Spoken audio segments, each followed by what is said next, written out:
यहां के लोकप्रिय विधायक चौधरी कीरत सिंह जी,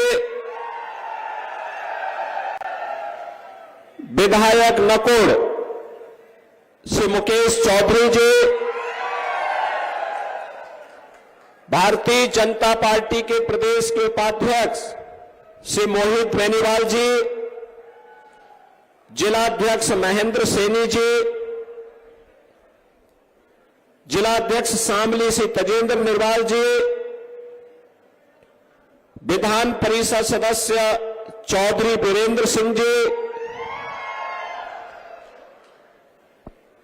लोकसभा संयोजक प्रमोद सैनी जी, जिला पंचायत अध्यक्ष सहारनपुर श्री मांगेराम चौधरी जी, पूर्व विधायक महिपाल सिंह माजरा जी, पूर्व मंत्री साहब सिंह सैनी जी, मंच पर उपस्थित भारतीय जनता पार्टी के सभी पदाधिकारीगण, राष्ट्रीय लोकदल और अन्य सहयोगी दलों के हमारे सभी पदाधिकारीगण और उपस्थित गंगों के सभी मेरे उपस्थित बहनों और भाइयों, महाराजगंज की इस पावन धरा को, जिसे देवादिदेव महादेव भगवान शिव का आशीर्वाद प्राप्त है और यमुना मैया भी जिस पर अपनी कृपा बरसाती है, ऐसी धरा को मैं कोटि कोटि नमन करते हुए इस चैत्र नवरात्र के अवसर पर आप सबका मैं हृदय से अभिनंदन करता हूं। बहनों और भाइयों,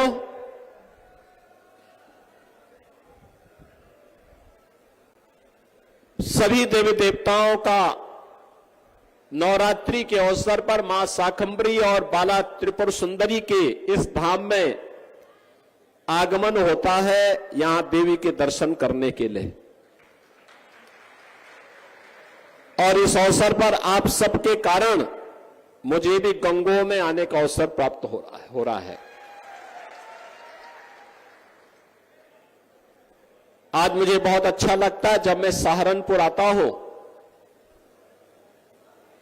तो सहारनपुर में अब विकास हो रहा है। अब दंगा नहीं है, कर्फ्यू भी नहीं है, भय और दहशत भी नहीं है, बल्कि सहारनपुर विकास की धारा के साथ जुड़ करके विकसित भारत की तर्ज पर विकसित उत्तर प्रदेश के सपने को साकार करने के लिए एक विकसित सहारनपुर बनाने के लिए कृत संकल्पित दिखाई दे रहा है।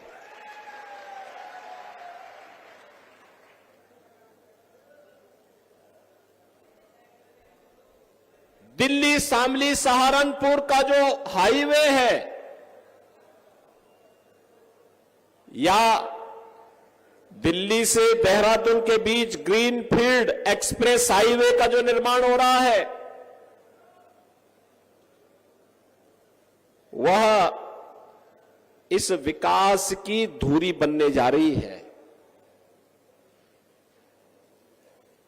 बहनों और भाइयों, क्या नहीं था हमारे इस सहारनपुर में? मां गंगा और मां यमुना की कृपा थी, असीम कृपा। दुनिया की सबसे उर्वरा भूमि, यहां का मेहनती किसान, जिन अन्नदाता किसान और जिन यहां के हस्तशिल्पी और कारीगरों की कारीगरी के सामने दुनिया फेल थी, जिन अन्नदाता किसानों को स्वतंत्र भारत में पहली बार सम्मान देने का काम किया था, इसी माटी के लाल किसानों के मसीहा चौधरी चरण सिंह जी ने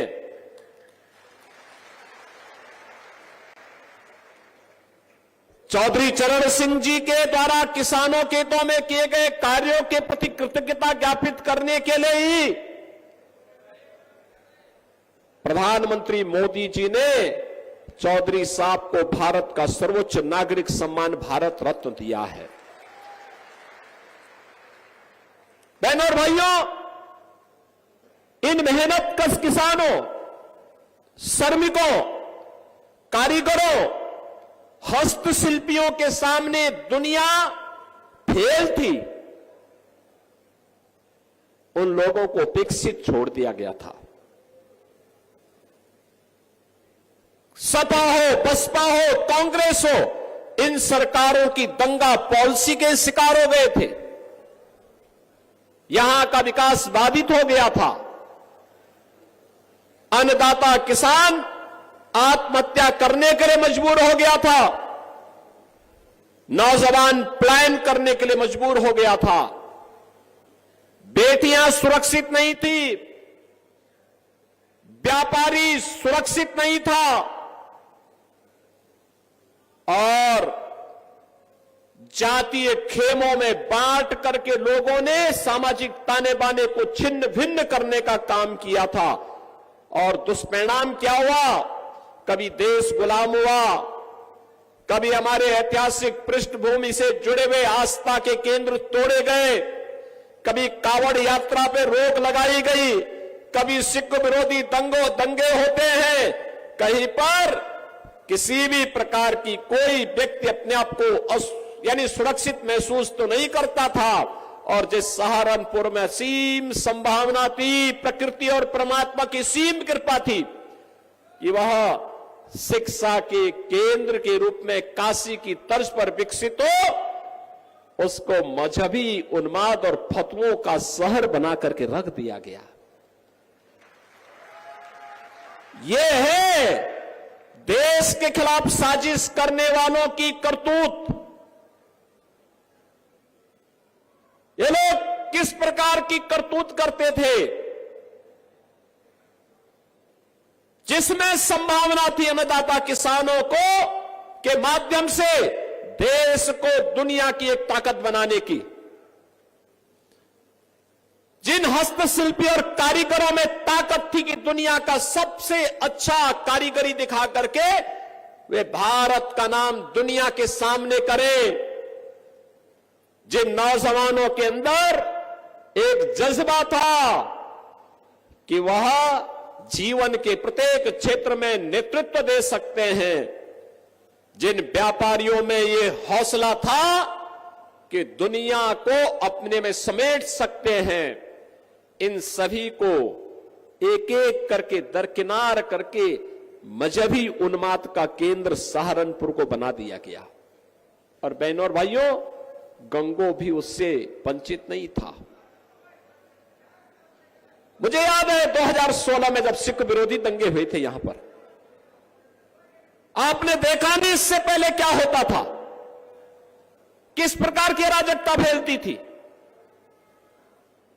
जब कावड़ यात्रा में बैन लगता था तब तो कोई जातिवादी संगठन नहीं आता था,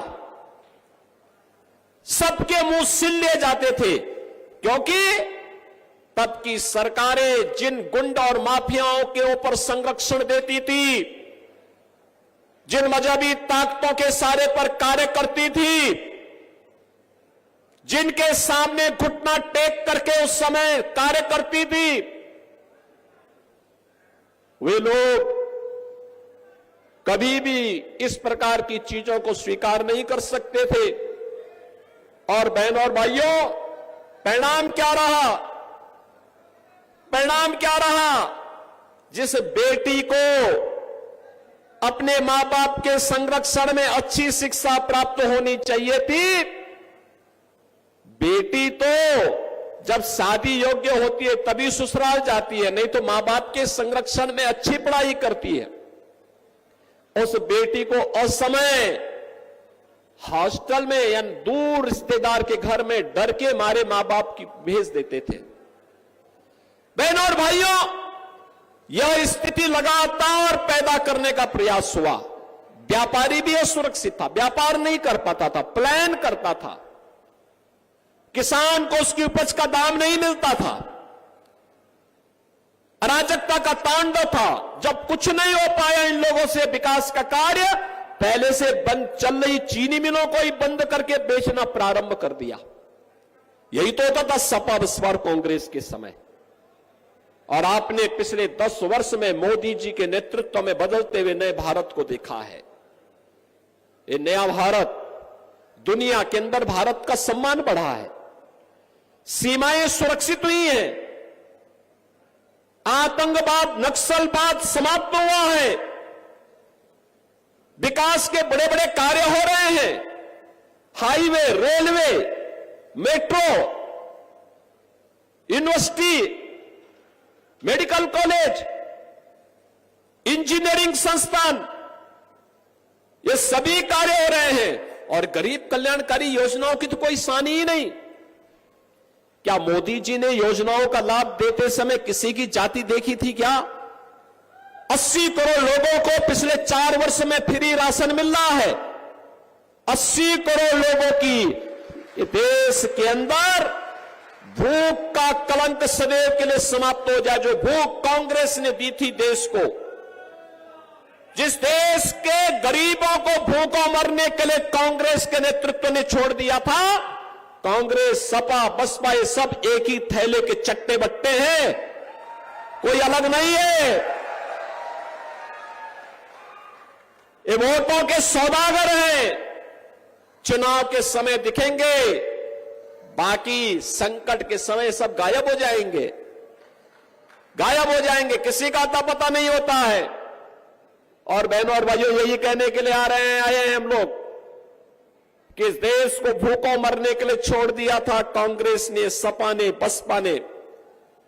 देश को 80 करोड़ लोगों को फ्री में राशन मोदी जी के नेतृत्व में मिल रहा है, अगले 5 वर्ष तक निरंतर मिलेगा। कोरोना में दुनिया उभर नहीं पाई अभी तक, लेकिन भारत में कोई संकट कोरोना का नहीं। 60 करोड़ गरीबों को देश के अंदर 5 लाख रुपए की स्वास्थ्य बीमा का कवर। कोई गरीब इससे पहले बीमार होता था, लगता था परिवार अब तबाह हो जाएगा, लेकिन बहनों और भाइयों, आज आपके पास एक गारंटी है। अगर कोई दुर्भाग्य से बीमार हुआ तो कह सकता है 5 लाख रुपए की स्वास्थ्य बीमा का कवर मेरे पास है, मैं उपचार कराऊंगा। और अगर उसके पास वह भी नहीं बन पाया है तो मेरे पास तो कोई भी विधायक, ये कीरत सिंह हो या मुकेश चौधरी हो या स्वयं प्रदीप चौधरी हो, ये कोई भी अगर मुझे पत्र लिख देता है या कोई पीड़ित भी पत्र लिख देता है, मैं बीमार हूं, मेरा आयुष्मान कार्ड नहीं बन पाया, मुझे पैसे की आवश्यकता है, मैं लखनऊ से तुरंत पैसा भेजता हूं उसके खाते में। क्योंकि ये जाति के नाम पर देखने वालों के लिए, वोट बैंक के सौदागरों के लिए वो उसकी जाति हो सकती होगी, लेकिन बहनों और भाइयों, मेरे लिए वो प्रदेश का मतदाता है, प्रदेश का नागरिक है, उसके हितों का संरक्षण करना मेरा दायित्व है और उसको हर प्रकार की सुरक्षा देना, उसकी समृद्धि के लिए कार्य करना मेरा दायित्व है। और हम बिना किसी संकोच के उसको पैसा पहुंचाते हैं। हमने कभी प्रोपेगेंडा नहीं किया, कभी नहीं किया। ये जितने हमारे जनप्रतिनिधि हैं, जो भी मुझे लिखता है, हम उसको तत्काल पैसा भेजते हैं, क्योंकि हमारा नागरिक है, उसका अधिकार है, स्वस्थ जीवन जीने का उसका अधिकार है। और मोदी जी ने आयुष्मान भारत के अंदर देश के 60 करोड़ लोगों को अधिकार दिया। बहनों और भाइयों, भ्रष्टाचार कांग्रेस, सपा, बसपा की रग रग में भरा पड़ा है और मोदी जी ने भ्रष्टाचार मुक्त व्यवस्था देने के लिए जनधन अकाउंट की हर गरीब का खाता खोल दिया। यही परेशानी है इन लोगों को कि मोदी जी ने क्यों खोल दिया, क्योंकि अब तो गरीब का पैसा सीधे उसके अकाउंट में जा रहा है। इनको परेशानी है। 12 करोड़ अन्नदाता किसान को प्रधानमंत्री किसान सम्मान निधि का लाभ मिल गया। अनुमान करिए, 12 करोड़ किसान 6,000 रुपए सालाना प्राप्त कर रहा है। बहनों और भाइयों, 12 करोड़ गरीबों के घर में शौचालय बन गए, 10 करोड़ गरीबों को उज्ज्वला योजना का फ्री में सिलेंडर मिल गया। और हमने कहा मोदी जी फ्री में कनेक्शन दे रहे हैं तो दाल बिना तड़के का ठीक नहीं, उसको हमने कहा कि दीपावली और होली में फ्री में सिलेंडर भी देंगे। हम दे रहे हैं। और तो और मोदी जी ने प्रधानमंत्री कृषि सिंचाई योजना बनाई। हमने कहा निजी नलकूप धारक किसानों को फ्री में हम बिजली उपलब्ध करवाएंगे। और बहनों और भाइयों, वह भी हमने करके दिखाया। 1500 करोड़ रुपए पिछले वर्ष मैंने दिया था और 2700 करोड़ रुपए इस बार के बजट में भी हमने दिया है।